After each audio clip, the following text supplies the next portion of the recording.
Welcome to Cepher Commentaries. Today we're going to be looking at Bere'shiyth, Genesis, chapter 8. And Elohim remembered Noah and every living thing and all the cattle that was with him.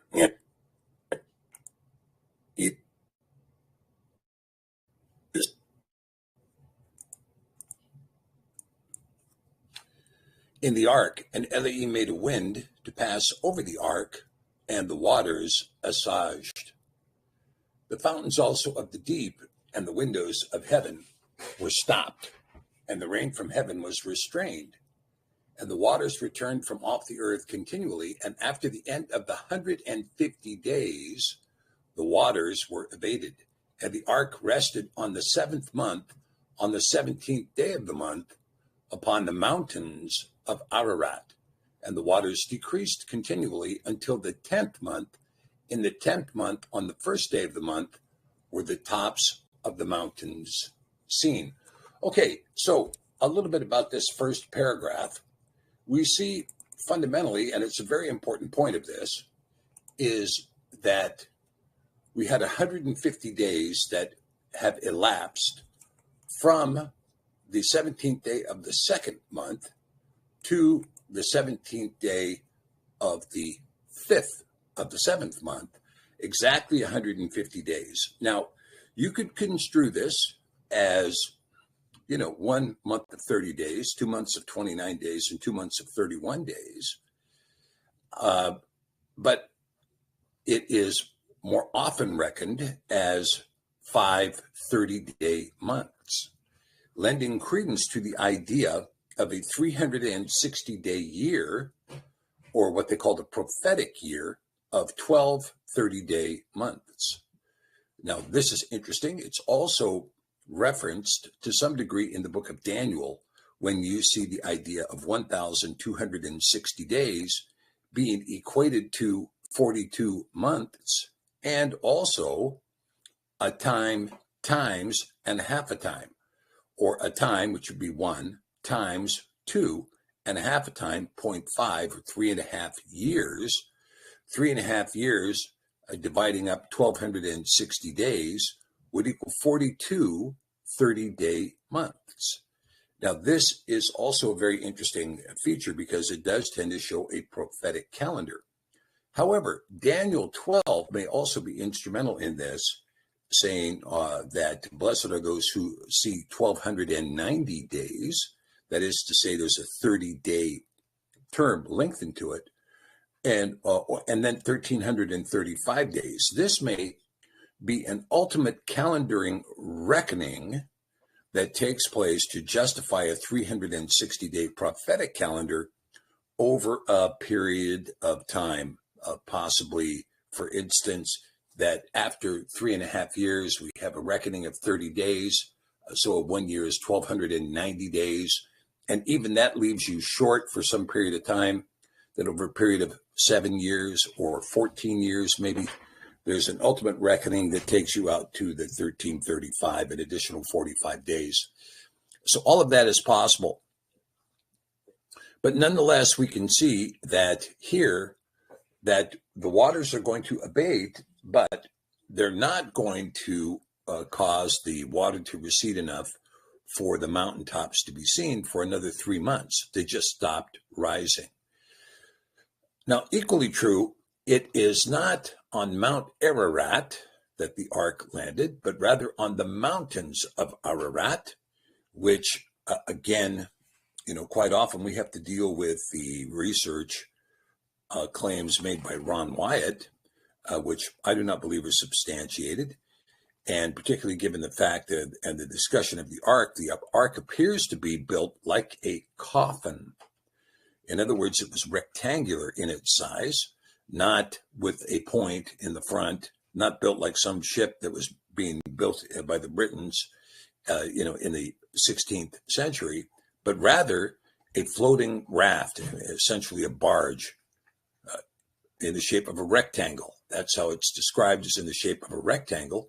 And it landed on the mountains of Ararat, which we now have reason to believe may possibly have been in Iran. The mountains of Ararat may have been in Iran. There appear to be mountain tops that make claims that are similar to this. Now, if this is the case, of course, we see that this division of the lands is going to be quite interesting that takes place during the time of Peleg. But that is for another subject, and we're going to get to that when we get there. But in the meantime, we can see that we've had the waters closed up the ark on the 17th day of the second month, and the waters continued to rise unabated until the 7th month, and on the 17th day, they began to abate. And as they began to abate, then the waters decreased continually for another 3 months until the 10th month.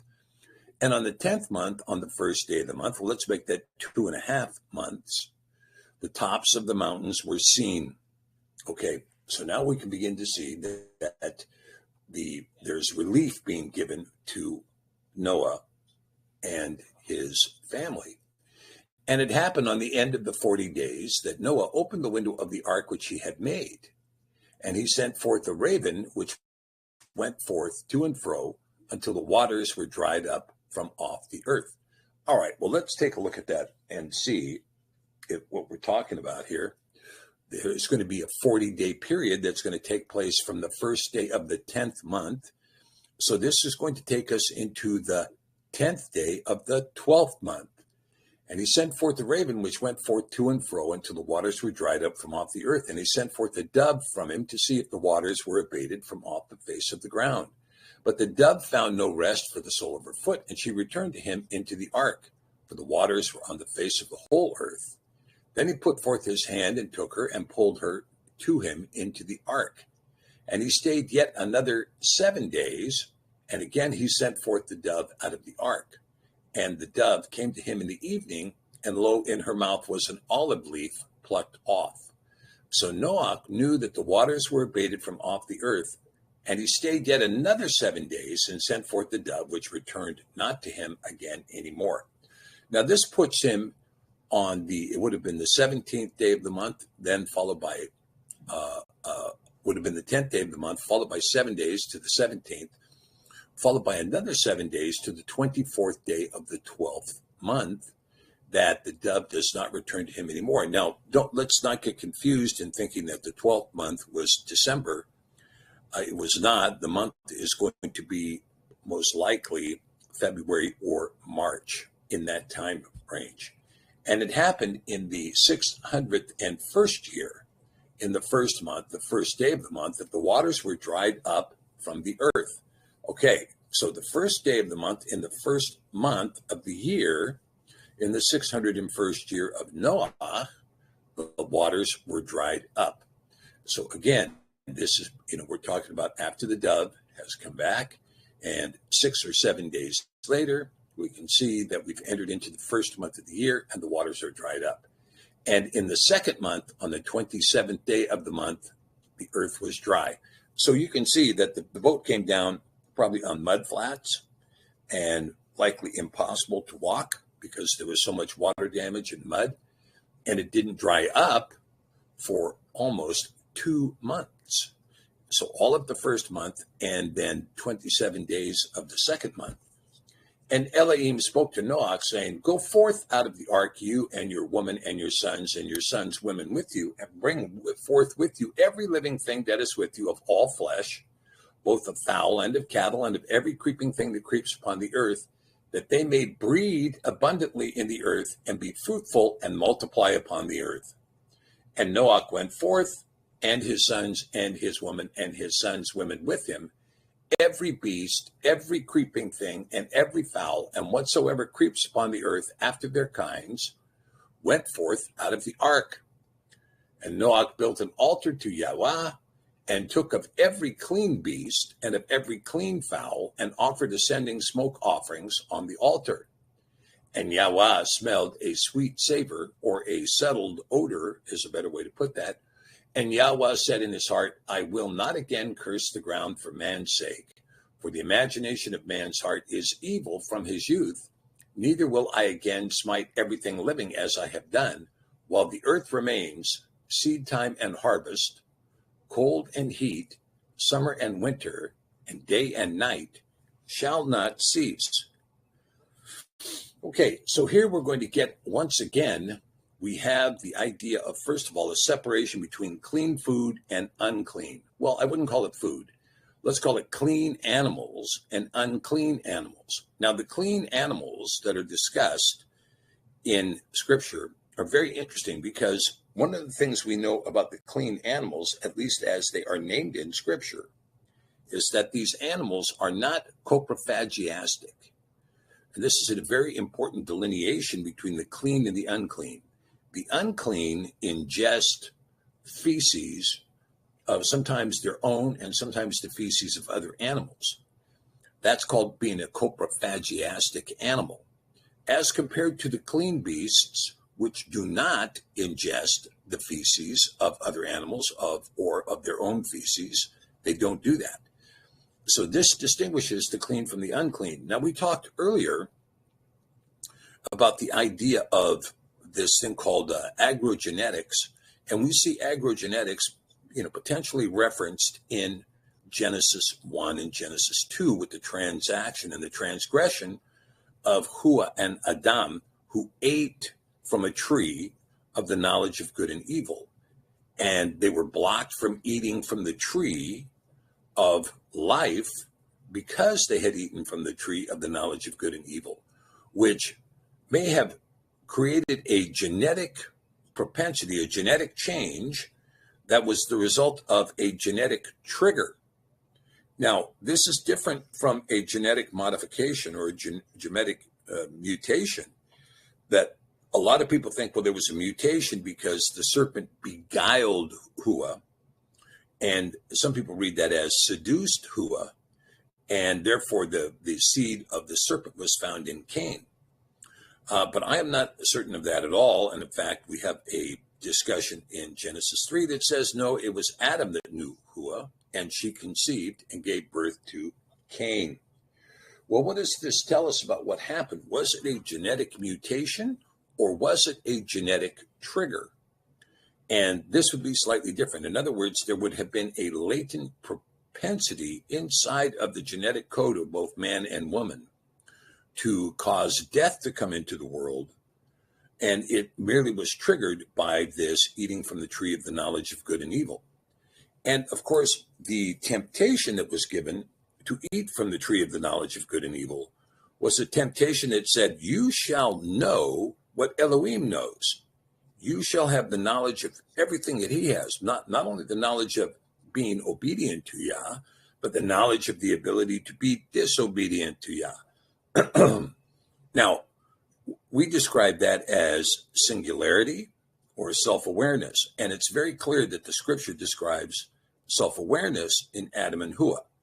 They saw themselves suddenly as naked. Well, who told you were naked? No other beast in the field understands themselves as naked, but mankind did understand himself as naked because he had achieved self-awareness.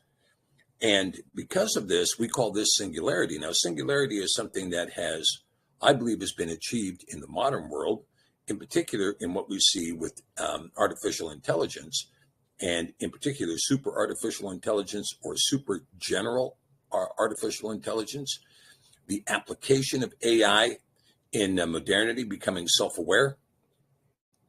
And self-awareness brings its own conspicuousness about it. Now, the question is, when you deal with an animal, we have ideas of empathy and sympathy inside the being. That is to say that when an animal becomes self-aware, it has knowledge that it is at some day going to die. And as a consequence, there is an empathy towards other beings that have this self-awareness in knowing that they too know that their life is going to include suffering that ultimately will lead to death. So this kind of self-awareness and singularity is what came about as a result of eating from this tree. So this genetic trigger that was triggered by eating whatever it was that they ate, this genetic trigger came with it the trigger that brought into existence self-awareness. And so the self-awareness, again, is something that is quite curious when you talk about mankind, because when we think about Yah's creation, we think about Yah creating us with a consciousness that is of extraordinary capability. That is to say, we can speak, we can read, we can convey messages over, centuries.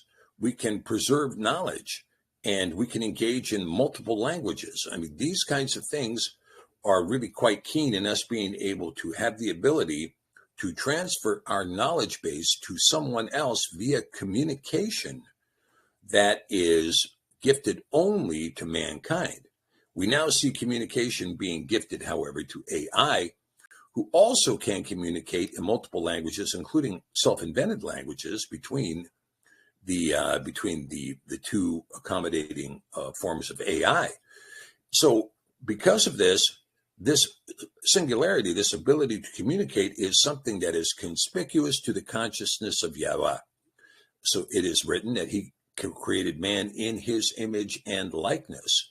And what is the likeness of Yahweh but consciousness and the ability to speak? In fact, let's talk about the three aspects of Yahweh, because we see three things. We see, first of all, that there is matter that has been formed. But what is matter? This is a big question. And matter, I believe, is described when it's discussed in the idea of Genesis 1:3, saying, Yahi or v'yahi or. My essence was light, my essence is light. And we also see it referenced in Yochanan 1:14, saying that the word was, 1:4, that says the light shines through the darkness, but the darkness does not comprehend it. And this idea of the light, the or of Yahweh, shining through the darkness, dark matter, and creating that which exists, we see it as matter. But of course, it really doesn't exist as matter. Really, all it is a miraculous and magnificent subdivision of dark by the light in a fractal form of a multidimensional equation that we perceive as reality, or the material reality. But nonetheless, there is something that does exist, that was created. It is existence. So we have existence, existence, exist. It's self-evident that existence exists. And it exists in a form, in a material form. At least we call it a material form. But we also know that there is energy in this existence, and we see this everywhere. So we see two things really that are existing. We see both material or matter and energy. This can also be understood in the first commandment. Shema Yasharel, Yahweh Eloheinu Yahweh Echad. Uahavta et Yahweh Eloheka, vekol lavavka, vekol moedka, vekol nefeshka. Uahavta et re'emaka kiyamoka. Okay, so what do you see here? You are to love Yah with all of your heart, with all of your being, and with all of your soul, or your nefesh, your moed, and your heart, lavavka. So when you see this, we can see, again, matter and energy with this idea of all of your strength and with all of your heart, matter and energy, or with all of your soul. But what do you see when you're talking about the spirit? When you're talking about the spirit, you're talking about energy, the ruach, the energy of Yahweh, the breath of Yahweh, the energy. So we see in the ruach, the energy. We see in the body, the matter, the material world. And then what is this to love Yah with all of your mind? Well, this is your consciousness, to love Yah with all of your consciousness. And so we see this three facets of Yah that are the image of Yah, which is consciousness, matter, and energy, or mind, body, and soul. And these three aspects of the image of Yahweh were created in mankind. So this consciousness of man, and this is reiterated in Genesis 6, when he says man will be able to do whatever he wants to do. He will be like one of us, because mankind contains the same consciousness of Yah, because we ate of the tree of the knowledge of good and evil. And what Hasatan did predict is, in fact, what did happen. So the difficulty is Yah told us, don't do this. And it was done by the Ben Adam, by Adam himself, the progenitor of the Ben Adam. And in doing so, it was this transgression of Adam that presented us with the anomaly that, as brilliant as we are in our own consciousness to be able to create, to understand all of creation, we nonetheless have the burden of contemplating our own death. And you might ask yourself the question, what kind of a creator would create consciousness in a being that it was going to then have to contemplate its own death? Well, this is something that was going to be included in the mystery of Yahweh as well, with Mashiach reconciling us to him, that we might come to understand that our life in the flesh, that are this time period where our consciousness exists in matter, and the matter is generated and is living because of the soul, the nephesh. Remember that it is written that Yahweh breathed the neshama chayim into the nostrils of Adam, and man became a nefesh chaya, a living soul. And then it is then written that the life is in the blood. And so this is in Leviticus 17:11, where it says the life of the soul is in the blood, right? The nefesh, the life of the soul is in the blood. And so we can see that the nefesh consists of two things fundamentally, breath and blood. And we know that the oxygenation system inside the bloodstream does exactly that. We have life, particularly life in all of our cells in our body, because the blood is transmitting oxygen that comes into the body through the lungs, and then the oxygen oxygenates the blood, and the blood is then pushed out to the far extremes of the body, to every cell. To every cell, it's going to be receiving a burst of oxygen, which keeps that cell living. When there is no oxygen to a cell, the cell becomes necrotic and begins to die. So then the blood, of course, having exhausted all of the oxygen in the blood, it then returns to the heart in the veins, coming back deoxygenated to be reinvigorated with another breath in the lungs. So we see that the functionality of the blood as a breath carrier is a substantial part of human life. And so life is, in fact, in the blood. In addition to that, the conspicuous DNA of life is also in the blood. So we can see that when Yah is talking about the blood and the breath, these two things are what sets us apart as a living being. In other words, the dust of the earth is created, and the dust of the earth is given life because there is blood and there is breath in that dust of the earth. All right. Now, the sophistication, of course, in the creation of mankind is much more detailed than that, because we have a skeleton and so on and so forth. And we have the 7 different kinds of tissue and the blood and all these complexities that go into the human body. Nonetheless, this is essentially how Yah created it. But when you look at looking at the image of Yah in terms of consciousness, a body, and soul, mind, body, and soul, these trifecta of things constitute who we are as a human being. And so we can see that in Yah's doing this, he is now set us in place on the earth, and now he's going to sustain us following the flood, with a promise that never again is he going to interrupt seed time and harvest time, cold and heat, summer and winter, and day and night. None of these things shall cease. Now, at this point, I think we can see that we've got things that have been continuous now, that did exist prior to the flood and have been reinstated. Let's talk about that. Seed time and harvest. These are two very important things that are set forth in this passage, because seed time and harvest is critically important to the whole understanding of the flock of sheep that are Yasharel. And I describe them as sheep because this is how they're described in Noah. And I think it's important for us to see that, in fact, seed time and harvest are something that Yah expects us to understand. All right. So when we talk about harvest, Now, katsir, it means severed, i.e., harvest, the harvest time, the crop, reaping the harvest. This is what this word katsir means. And again, this comes from the word katsar, meaning to cut down. So you can see that katsir is one of the things discussed in talking about the feast, katsir and asif. So the first feast is, we call it katsir because it represents the first harvest. But there is also a seed time. Now let's talk about the seed time a little bit. And again, a very important word to understand, because we're talking about zerah, okay? And zerah comes from this word zara.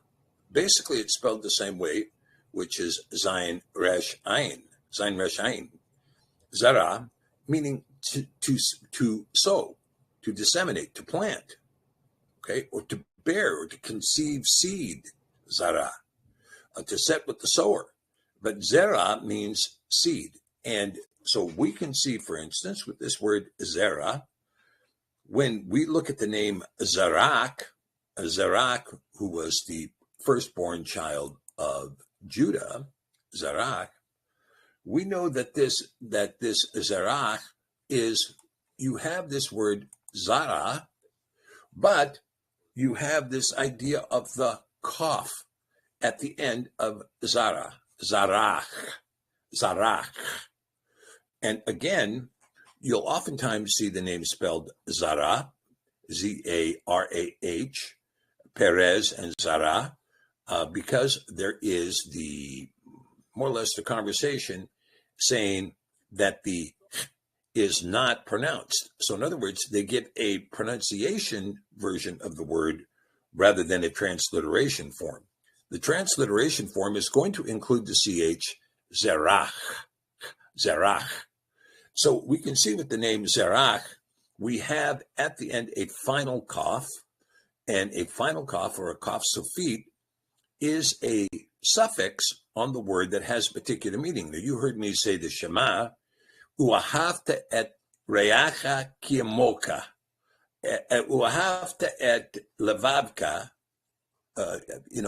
When you talk about this verse, veko levavka, veko moedcha, veko nefeshcha, you're talking about having the final kaf at the end of the word, cha, meaning your.